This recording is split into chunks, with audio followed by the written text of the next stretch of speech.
ଲେଭେଲଟା ଆଜ୍ଞା ଆମର ନାହିଁ ସେ ଲେଭେଲକୁ ଆମେ ଯାଇନୁ ସେ ତ ଚିନ୍ତା କରିବା ଆମର ଦଳର ଯେଉଁମାନେ ଅଛନ୍ତି ବଡ଼ ରାଜ୍ୟ ସଭାପତି ଅଛନ୍ତି ମୁଖ୍ୟମନ୍ତ୍ରୀ ଅଛନ୍ତି କେନ୍ଦ୍ରମନ୍ତ୍ରୀଗଣ ଅଛନ୍ତି କମିଟିର ମେମ୍ବର୍ସ ଅଛନ୍ତି ସେମାନେ ବସିକରି ଚିନ୍ତା କରିବେ କିଏ ହେବ କିଏ ନ ହେବ। କିନ୍ତୁ ତାରାବାହିନୀ ପ୍ରତି କହୁଛନ୍ତି ଯେ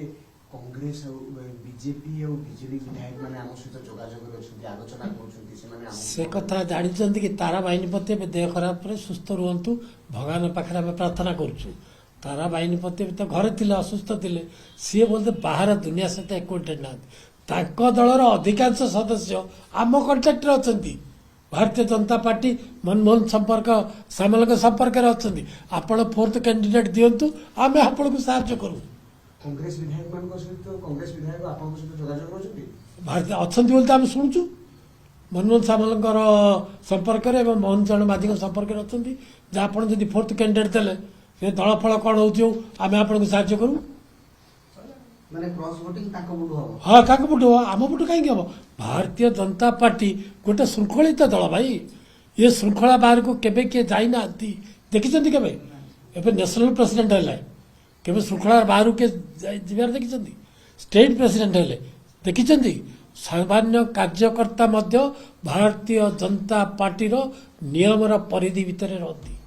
ବିଶୃଙ୍ଖଳାକୁ କେହି ବରଦାସ୍ତ କରନ୍ତି ନାହିଁ ବିଶୃଙ୍ଖଳାକୁ କେହି ଯାଆନ୍ତି ନାହିଁ ଶୃଙ୍ଖଳାର ବାତାବରଣ ଭିତରେ ଆମର ରହୁଛୁ ସବୁବେଳେ ତ ଉପରେ ନିଷ୍ପତ୍ତି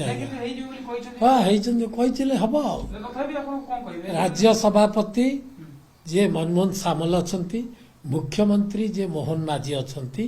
ଏ ଦୁଇ ଜଣ ବସିକିରି ଯେଉଁ ଦିନ ଯେଉଁ ମୁହୂର୍ତ୍ତରେ ଚାହିଁବେ ସେ ନିଷ୍ପତ୍ତି ନେଇପାରିବେ ସେଥିରେ ଆମର କହିବାର ଅଧିକାର ନାହିଁ ସେଥିପାଇଁ ଆଜି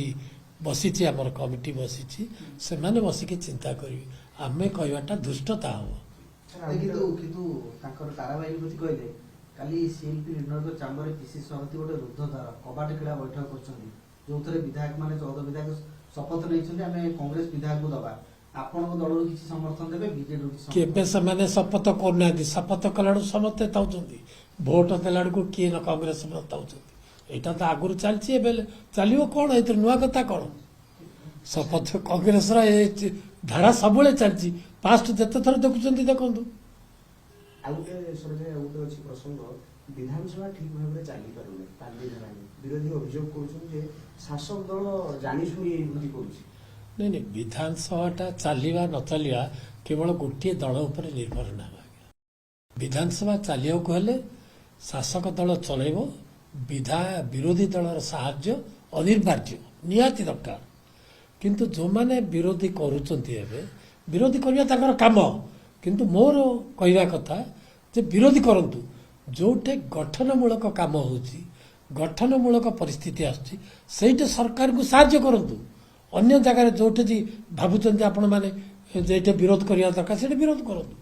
ସବୁ ଜାଗାରେ ଆମେ ବିରୋଧୀରେ ଅଛୁ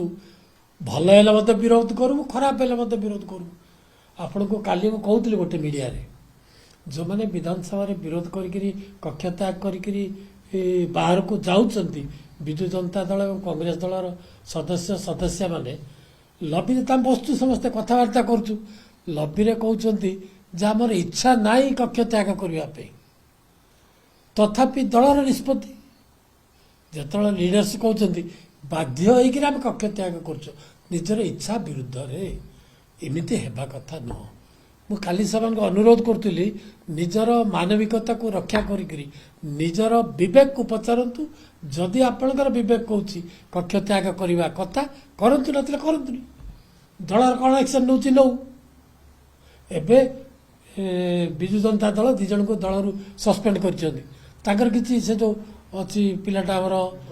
ଅରବିନ୍ଦ ମହାପାତ୍ର ତାର କିଛି ଦୋଷ ନାହିଁ ଜଗନ୍ନାଥଙ୍କର ରାଣ ପକେଇକିରି କାଲି ସେ ମିଡ଼ିଆକୁ କହୁଥିଲା ମୁଁ କିଛି ଦଳ ବିରୋଧୀ କାମ କରିନି ତଥାପି ତାକୁ ଦଳରୁ ସସ୍ପେଣ୍ଡ କରିଦେଲେ